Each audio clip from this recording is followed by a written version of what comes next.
What's going on, guys? EJB here. Today I'm going to be making a video for anybody that is deciding between the MacBook Air and the iPad Pro. Before I get into the video, I'm going to kindly ask that you guys like and subscribe if you like my channel, and if you find my video useful. It'll help my channel grow and I do really appreciate it. Now, Apple released their new M1 chip MacBook Air, which has been one of my favorite releases from Apple all year, or even the past few years. This thing is good. A big thing about the MacBook Air has always been the fact that it's super ultra portable. And when you're looking into buying something that is ultra portable, you might be seeing the iPad, which is another device that Apple makes that I'm sure everybody knows. The iPad Pro is actually a really good device and maybe an alternative for some people looking into the MacBook Air. Now, I just thought I'd make a video going over some of the similarities, talking about the portability, the power, and every other thing that you can consider when making this purchase to help you guys out.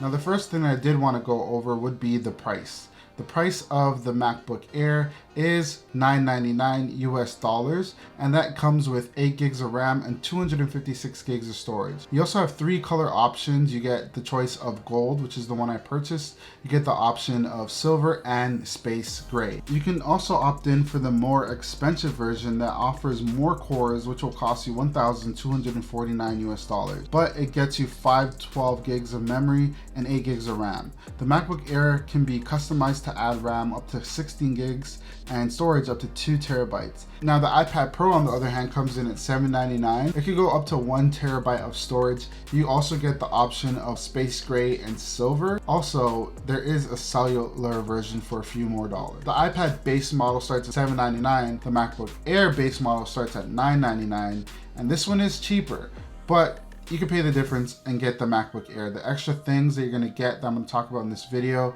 make it a bit more worth it on the price side. But if you're on a budget, stick with the iPad Pro. You can't go wrong. Let's talk about the display. The MacBook Air has the larger display. It's coming in at 13-inch. It's bright, it has 400 nits of brightness on it, and it now has RGB, which means that photographers or anybody that needs to be color accurate can do that with the MacBook Air. It's really good. I use it myself to edit photos, color grading videos. It's a good overall experience. The display, like I mentioned, is bigger. You can get a better experience on over the 11-inch iPad Pro or even the 12-inch iPad Pro. But that's not to say that the iPad Pro has a terrible display. It has an amazing display, and it also has a benefit over the MacBook Air, which is 120 Hertz display. So for any photographer or digital artist, you're gonna wanna go with the iPad Pro because the MacBook Air does not have that functionality. And more on this one, the colors do look great. You could edit photos, edit videos on this and still look good. It has a Retina display. It's literally the best display that Apple offers on the iPads, so you're not going to be missing out when it comes to that. So this one is kind of hard to decide. Although the iPad Pro does have a lot of pros, the MacBook Air's display is a lot better. It's bigger. For a lot of people, this might be a better option because of the bigger size. As I mentioned, when looking at the two devices, something that might come up is portability. How easy is it for you to carry it around? Well, both of them are quite easy. They're both made with portability in mind. The MacBook Air has always been the portable MacBook, and that's the thing, it was the portable MacBook. Then the iPad Pro came along, or just the iPads in general came along. They've just been easy to carry around. That's the point of them. That's the allure of the iPad. Just very portable. You have access to a full-blown computer now. This one is 11-inch. This is 13-inch. It's a bigger device. It has this keyboard that cannot be detached. So carrying it around, you really have to plan for it. As for the iPad Pro, you could detach the keyboard, or if you use it without a keyboard, just carry it with you, and it's super portable. You could still get things done. And this is a little case that I have. Yes, it has children's stickers on it because I have a niece and she puts stickers on my iPad, but if you're using it with a case, you could still put it in your book bag and be on your way. Whereas this, you could do the same, but again, it's bigger. So that's something to keep in mind when you're talking about portability. Another benefit that the iPad Pro has over the MacBook Air in terms of portability is absolutely the fact that you can get a cellular version. So if anybody is doing work on the train or anybody that is commuting into work nowadays, then you can take advantage of the cellular version and be able to get a lot of things done on the go. So the way I use the two is I use my MacBook Air at home, and mostly when I'm doing productivity things like editing videos, editing these YouTube videos, or editing photos, then I'll sit at my desk and have this here. So it's docked 99% of the time. And then when I'm gonna go out, let's say I'm going somewhere for the weekend and I won't be back home, I'll take the iPad Pro because it's a lot more portable and easy to carry around, especially with this case. Okay, so let's talk about power. This is a topic that really will be important to a lot of people that need to get things done very quickly. These are two different devices. The power in this one is unmatched. It's the M1 chip.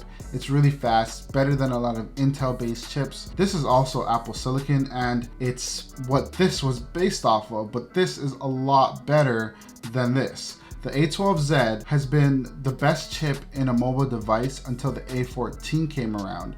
And even that might be debatable because the A12Z is really good in multi-core tasks, which is better than even the A14. With that said, it's not better than the M1. I'm editing 4K videos, I'm editing photos without even any kind of lagging or anything like that. But the thing about that is, you also get that experience on the iPad Pro. As long as I've used the iPad Pro, I have not gotten any lag with this thing. It's such a smooth experience on iOS and using the iPad Pro with the A12Z. With the MacBook Air, also, again, really smooth, really easy to use. So how do you pick between the two? The answer is, in real life use, you're not really gonna notice a difference between the two in terms of speed. But if you're somebody that needs to rely on faster export speeds or getting things done that much quicker, the minutes eventually add up, and you're gonna wanna make sure that you use the MacBook Air just because you wanna get things done a lot quicker. So for power, obviously the MacBook Air wins, but you're not losing much by getting the iPad Pro. So let's talk about some other things that you might want to consider when purchasing the iPad Pro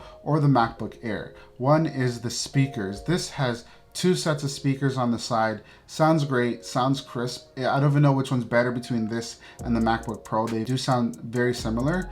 So this year Apple did put some pretty solid speakers into the MacBook Air.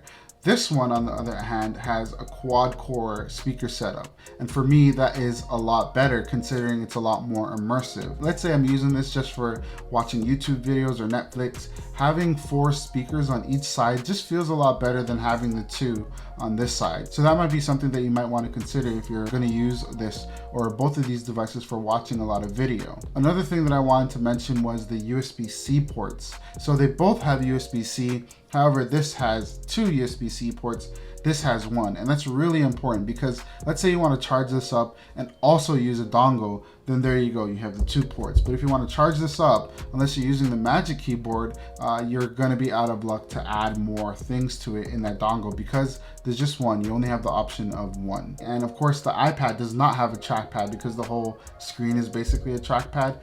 But if you want to be very precise, you need to use the Apple Pencil and the iPad Pro. Using the Apple Pencil, it makes it a lot easier to edit photos and videos. You get a good, accurate experience. It's quick, it's efficient, and if you really need to pinpoint things, again, you need to use the Apple Pencil over using a trackpad. The battery life on this, better than this one, no questions asked, but they both last all day. So if you do need a device, let's say you're going out all day and you want to carry one or the other, really the MacBook Air is your better choice, but that does not mean that you can't last all day with the iPad Pro. So to conclude the video, the iPad Pro and the MacBook Air are both very great devices. If you're somebody that needs to do a lot of digital note-taking, is watching a lot of content, somebody that uses their device for mostly digital note-taking, or somebody that really values the extra portability you get with just using the iPad Pro, then you might want to pick up the iPad Pro. But for anybody else, anybody that values power, anybody that values a bigger display, anybody that values the attached keyboard, you're definitely going to want to pick up the MacBook Air. Either way, you can't really go wrong, but my final opinion is that the MacBook Air is the better bet for most people. Well, that was it, guys. Let me know what you think in the comments. Which one are you going to pick if you haven't picked them up yet? Let me know down below. If you liked the video, give it a thumbs up, and if you didn't like it, give it a thumbs down. I'm going to see you guys in the next one. Peace.